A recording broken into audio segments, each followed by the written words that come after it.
Well, it's wonderful being here. It's a real honor, actually, for me. This is where I did my undergrad, and so I used to walk these halls back in the day, so it's a real nice nostalgic moment for me. I think I used to play volleyball in the basement of this very building. Yeah, today we're going to be talking about Self protocol and the work that we've been doing to bring zkPassport technology to production so that all of you can now start playing around with it. It's really exciting. If you like this talk, you can find me at Marek_ on Twitter. I'll stick around afterwards for questions, but you can always DM me if you want. And then you can also find the protocol at Self protocol. Okay, and so yes, I did want to make this fun for you and make this the best talk of the day. And so I threw in a little game. Since again, this is the last talk of the day, you know, you guys are probably all low energy. I wanted to find a way to make this interactive and, you know, get you guys a little bit more excited as we go out of this amazing conference. So the game is Guess the Country. And so the way it works is there's going to be shapes of countries on my slides at random places. If you see a country that you recognize, yell out the name. You don't have to wait for me to look at you, just yell out the name. We're going to make this a competition. The folks on the left are going to be competing against the folks on the right. And this is not random. These countries are all countries supported by Self protocol, and so this will be educational as well. So I'm going to warm you guys up with a really easy country. I think left had that. So 1 point to the left, 0 still on the right. Oh, I think right got you guys there. Okay, 1-1.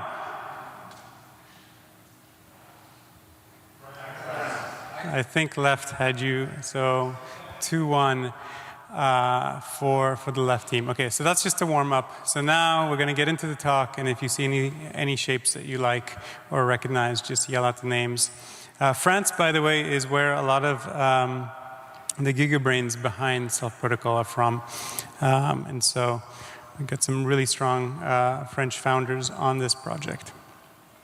Okay, so now that you guys are all warmed up, you guys can now also yell out some of the big unsolved problems in crypto today. What do you guys think? What do we need to solve still? What hasn't been solved?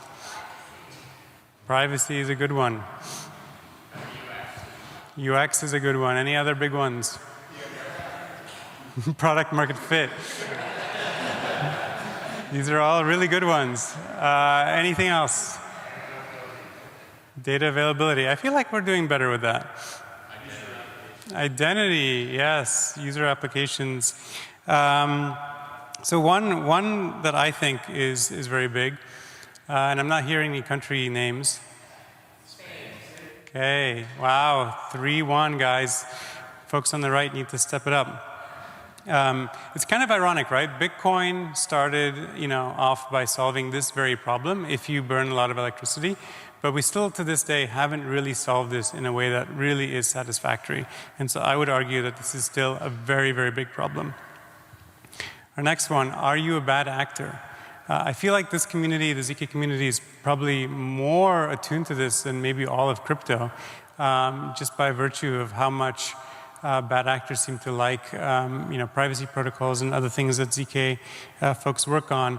You know, this is a real problem in our space. You know, obviously the Upbit hack was just a really terrible reminder of just how big of a problem it is. And we don't have a good solution at the smart contract level for this particular problem. Certainly not in a decentralized way. And as if that weren't enough, now we have to worry about this problem, right? Like, who would have thought, you know, 5 years ago we'd be worrying about whether we're actually chatting with humans or AI agents, you know, now with agents beating the Turing test. This is increasingly a big problem, certainly for humans, so we don't give AI agents a UBI in the future. But even for AI agents, if they're communicating with us, they probably want to know if they're communicating with a human or an agent. And so this will increasingly be just a really big problem. And, you know, I think decentralized identity can solve these problems. but it still to this day remains inaccessible. And if you look at the hardware solutions like World, it's hard to scale that to everyone. If you look at the Web of Trust solutions, they're very gameable. And then there's folks wrapping just centralized KYC, but sadly as we know that's not very privacy preserving. And so we need something better. And oh, Greece? No, this is not Greece. It's not Russia. It's a very small country. It's a small country that's not Estonia. There's a very big conference that happens there every year in September. Okay, I'm going to move on, but you guys can keep guessing. Yes! Okay, the left side continues to dominate. I think we're going to have to reset at some point just to make this more competitive again. How about we do front and back? Maybe that's what we'll do going forward. 0-0. Anyway, and so, this has been a big problem to this date. But I'm here to tell you that, these are now actual solved problems. And so Self, we launched it at ETH Denver just a few months ago, and it really is designed to address these issues. It can help you with Sybil resistance. It can help you with seeing if folks are bad actors, and it can certainly help you with knowing if you're a human or not. And it came out of a collaboration that ended up with a merger between the Passport team and Self Labs. Self Labs spun out of the Celo Foundation, where I've been involved with for the last kind of 5-6 years. And once again, we launched it very recently at ETH Denver, and critically, we launched it at a production level. And so this is fully audited by ZK Security. I don't know if David Wong's in the house right now, but he and his team did a wonderful job getting this audited in time for the big launch. And it's available now on iOS and Android, again, ready for you to use today. And the way it works is, leveraging what I would argue is the most trusted meat space attestation of who you are, and that is, of course, your passport. Turkey is right. Looks like BAC is now in the lead. And so, how many people here are aware that, passports nowadays have these little microchips in them that have these kind of, the ones that have this little biometric logo over here, with a little gold rectangle and circle. Hands up if you know that there's a chip in there. Okay, most of you do. That's amazing. That's pretty exciting because that chip makes this machine readable, and it's readable by your mobile phone. And of course, on top of that, passports are difficult to obtain. Typically, most people only have one passport, certainly one passport per issuing country. People tend to store them pretty securely, right? You need to travel with them, and so you keep them safe when you're not using them. So they are perfect IDs to bring on-chain. And because of this biometric chip in them, there's some really nice cryptography in there. And so basically your passport data that you see on your front page of your passport, that is, of course, in that microchip, available and readable over NFC. But more than that, it is cryptographically signed by your issuing country through a certificate authority chain. And so it's signed by this document signing certificate, which in turn is signed by this country signing certificate authority. Each country maintains roughly 2 of these country-wide authorities. And so if you have, on the order, less than 400 certificates, you can verify the validity of any passport in the world. And this is, of course, useful for countries, as they let people into their countries, to ensure that you haven't forged a passport. This is why they created this. It's so that you can really cut down on forgeries. But it turns out that it's useful for other use cases as well. And that's exactly what we have done, is try to bring these other use cases to the forefront. And what's really interesting about this when you combine it with blockchains is you can actually now prove that you have a valid passport without a counterparty, right? Typically when you do KYC, you are giving your ID to someone who is looking at it going, okay, it doesn't look forged, it looks like the same person, okay, I believe that this is who you are. And you're basically getting an attestation from that third party. So you're always interacting with a third party. That means that if they ever get hacked, your ID might be leaked. A lot of folks who had to KYC for airdrops, there were a few prominent KYC companies that got hacked. And obviously that is a real shame. And so what if we didn't have to have third parties, right? Wouldn't that be better? What if we just verified the certificate authority chain on a blockchain? Who would prefer that? Okay, a lot of you are raising your hand, but it's a trick question because if we were to do that, you'd be revealing your personal data to everyone on chain. So what if we did that in zero knowledge instead? Also on chain, right? That is effectively what we're doing at Self. And it's really exciting because it means that you can prove that you have a valid passport without a counterparty. And better than that, you can also disclose information about yourself to other third parties. And so say that you've onboarded into Self, and there's a third party that wants to know that you're over the age of 18. You can prove that in zero knowledge using Self protocol. You can also prove that that you have a valid passport, that you're from a specific country, that you're not from a set of countries. A lot of the dating sites that we're talking to are actually interested in proving that you're above a certain age, so not just below a certain age. You can also, and this is where the proving that you're not a bad actor comes in, you can also prove in zero knowledge that you are not on the OFAC list. So without revealing your name, without revealing your birthday, or really anything about yourself, you can prove with these subsequent disclosure proofs that you're not on the OFAC list. And that's pretty exciting. Pardon? Czech Republic is right. Technically Czechia now, but I'll allow it. Okay. I feel like the back continues to dominate. And so on top of proving these disclosure proofs that we call them, you can also associate these proofs with a wallet address. And so you can use a wallet address as one of your public inputs, and so that you can prove that, again, this address is associated with a person that isn't on the OFAC list, or this address is associated with a person that is over the age of 18.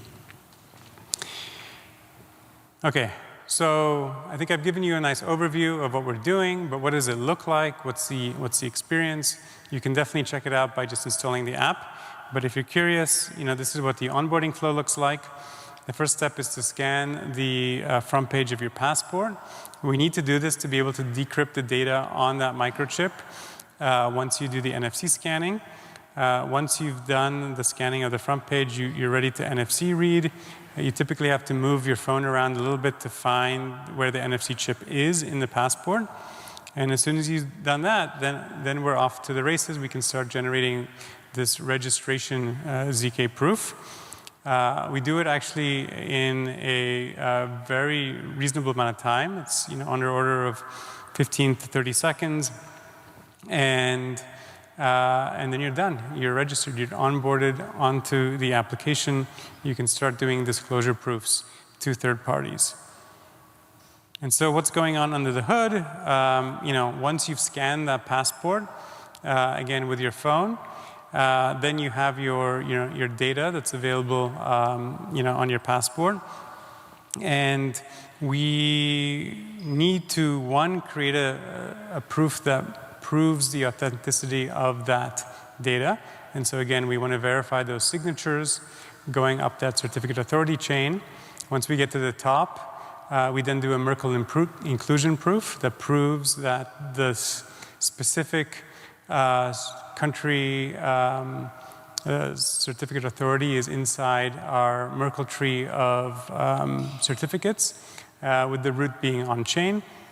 And so we verify that you have, again, this valid chain going up to the certificate authority.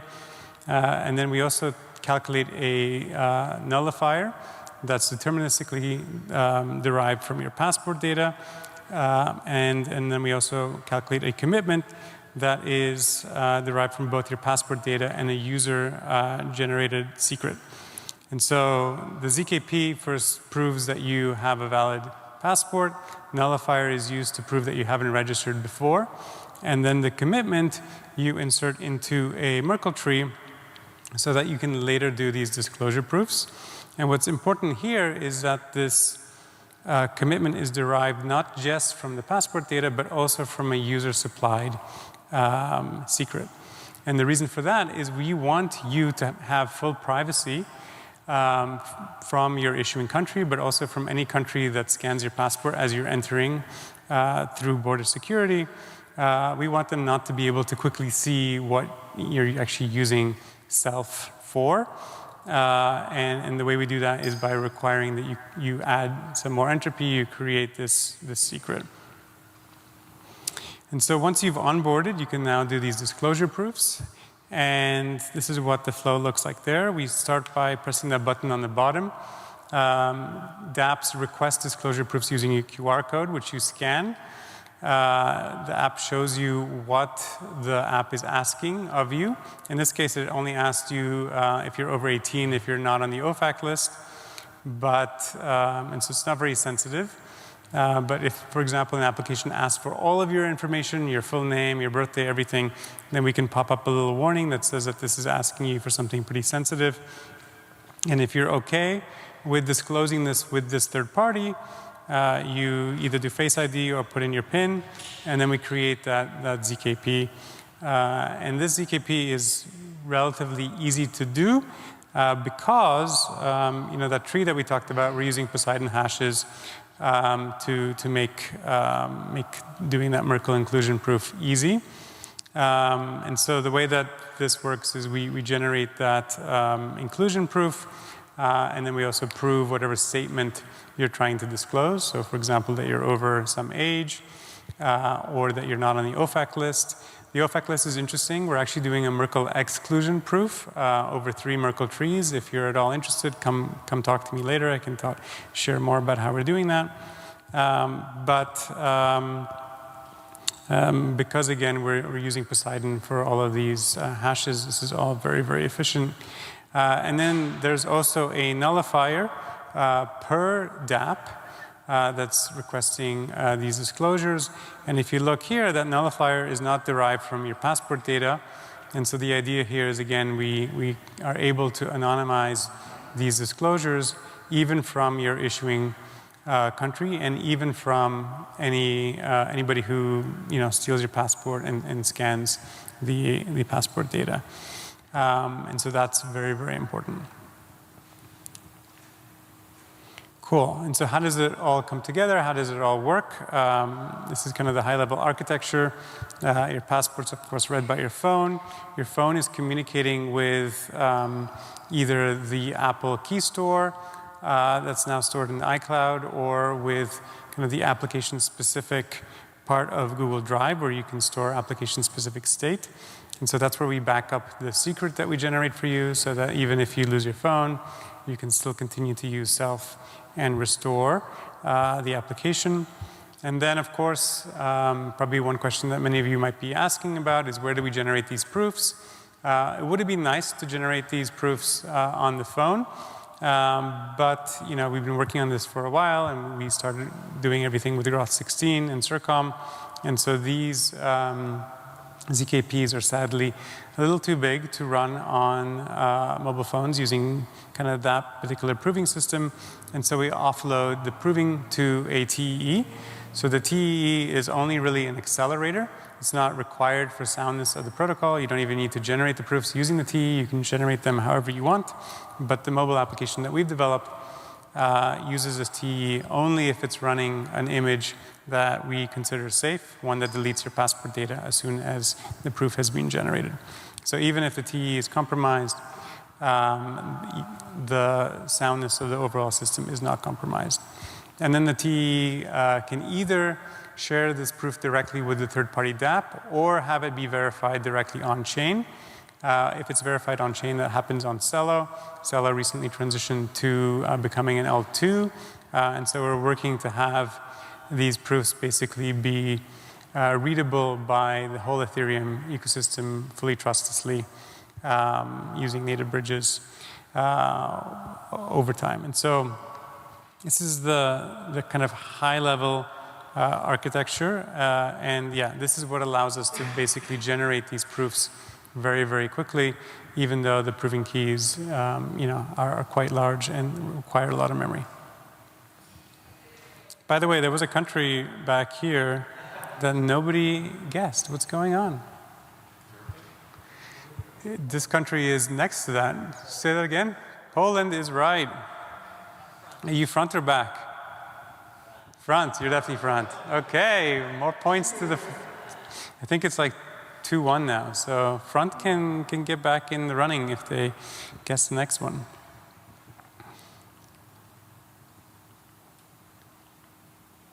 Okay, so just to wrap it up, I thought it might be nice to share some learnings about this project. Bringing anything into production is, a sizable effort.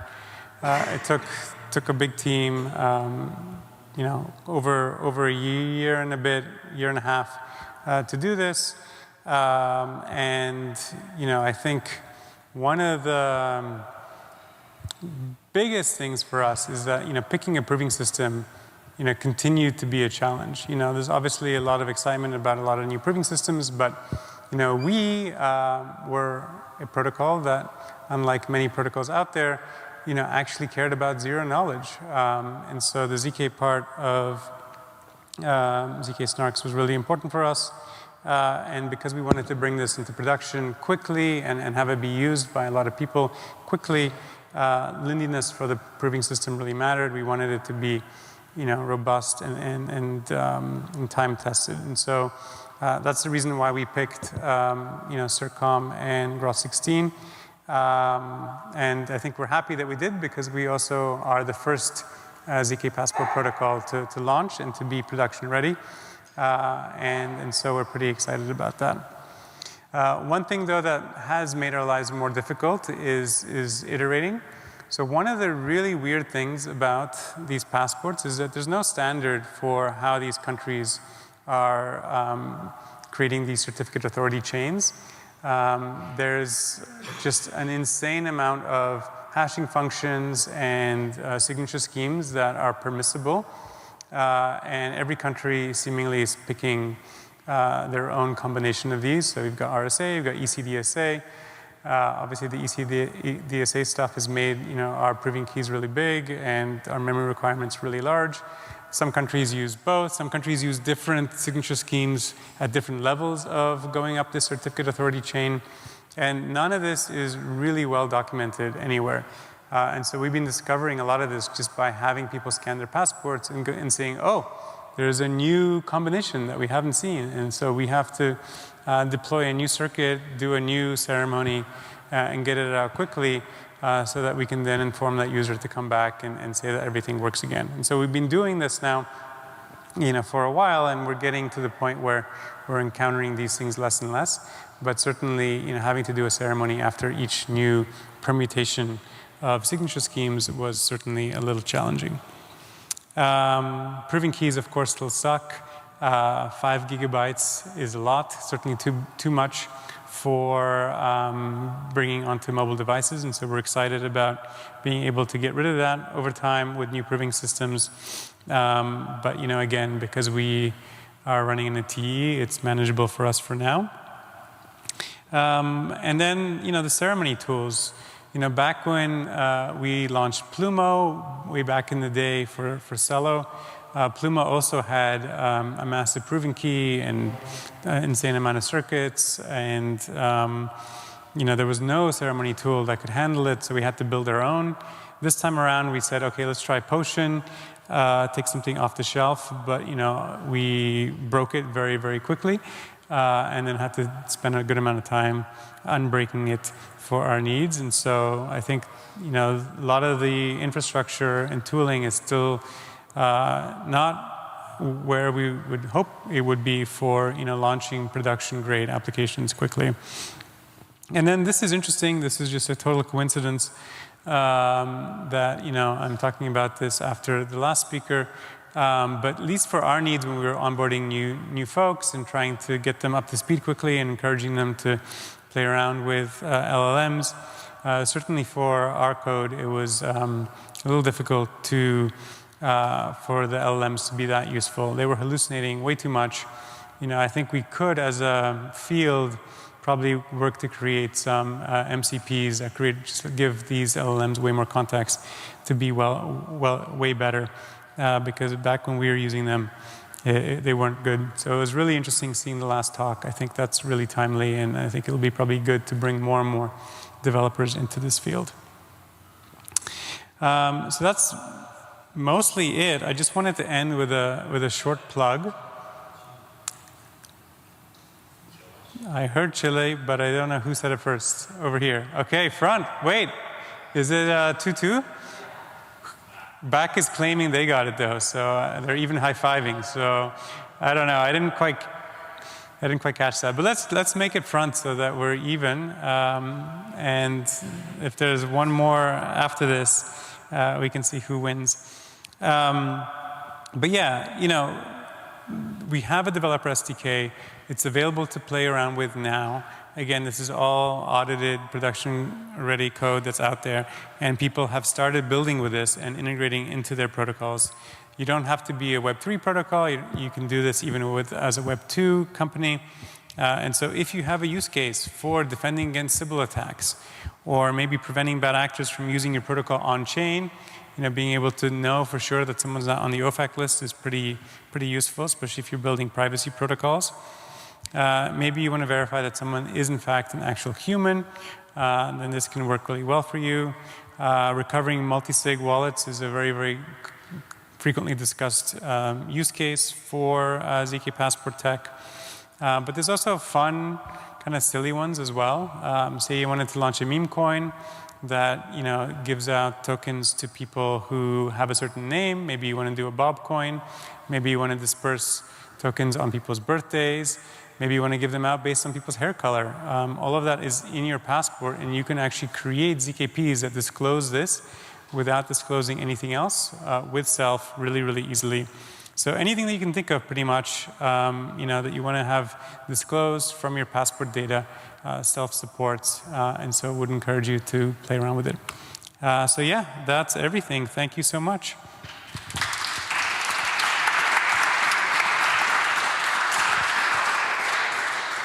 We've got time for a couple questions here, and we're at the end of the day, so we can take 2 or 3 questions.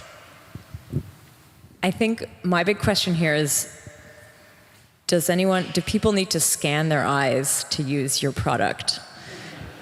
And if not, why would you choose not to do that? Yes, so you do not have to scan your iris or build a 3D model of your iris to use this protocol. I think, all jokes aside, the World team is doing something interesting, but I think realistically, by having this hardware component, it's just going to be much harder to scale to billions and billions of people. We're currently in the process of adding Aadhaar support in India, the EU ID support in the EU. Once we do that with biometric passports, we're going to cover 3 billion people that will have an ID that they could use with self. I don't think there's any other protocol that will get to being able to prove Sybil resistance for 3 billion people in a privacy-preserving, kind of decentralized way quicker than us. I think it's going to be the best way to reach that number of people. So if you want to, share your token with up to 3 billion people, self is going to be the best way to do that. Hi, great presentation, by the way. My question is related to how about people that don't have passports? So how you achieve that? For example, I came from, I live in Argentina and came from Uruguay, and Uruguay, a lot of people, maybe 12% of population have passport, and maybe it's lesser. So that's my first stuff, and the other one, the SDK is very cool. Thank you. Yeah, so we're prioritizing, ID formats that allow you to prove in zero knowledge trustlessly, that you have that valid ID. And so that's why, again, we're starting with biometric passports, and we're actively now integrating Aadhaar support. So there's over 1 billion people in India that have Aadhaar IDs. And then the EU ID actually has the same biometric logo on the card itself and has an NFC chip in there, and so you can use that. And so across those 3 ID types, again, that's 3 billion people out of the roughly 8 billion people that will be covered. But you're right, we want to get to all 8 billion. And so we're looking at different ways to do that. We're talking to some Web of Trust folks. Actually, my co-founder at Celo invented Eigentrust, which is a decentralized reputation protocol. Eigentrust is gameable unless you have a really solid foundation of pre-trusted peers. And so if you have, for example, 3 billion pre-trusted peers in a protocol where there's 8 billion people, then actually it becomes much harder to potentially game that. And so that's one interesting avenue that we're exploring with kind of the Karma 3 Labs folks. And then finally, there are some customers that are coming to us and they're asking us, can you zkP wrap some existing KYC, kind of centralized process? And so we're looking at that. I'm not sure how we feel about it because there are some trade-offs, of course. But if the market is pushing us to offer that as well as this, then maybe we'll do that. We'll see. Which companies support the use of the app right now? Yeah, so Talent Protocol launched like a few weeks ago, maybe a month ago.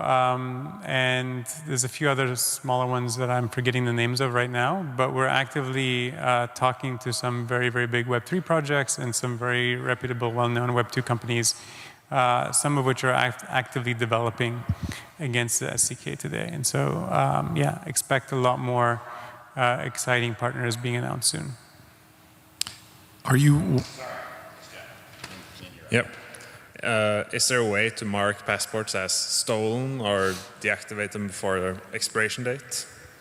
Yes, under this whole system, countries do share revocation lists so that if passports are stolen, you can't reuse that data, or if worst case, one of the certificate authorities gets stolen, either the document signing one or even the country issued one, then it'd be nice to be able to revoke those. And so there are ways to do that.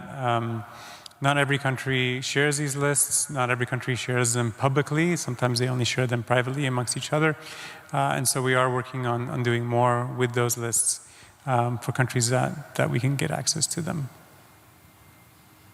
Are you taking advantage of the APDU or the challenge response chips in any way? In the mobile phones? In some more modern passport implementations. Oh, you're talking about active authentication?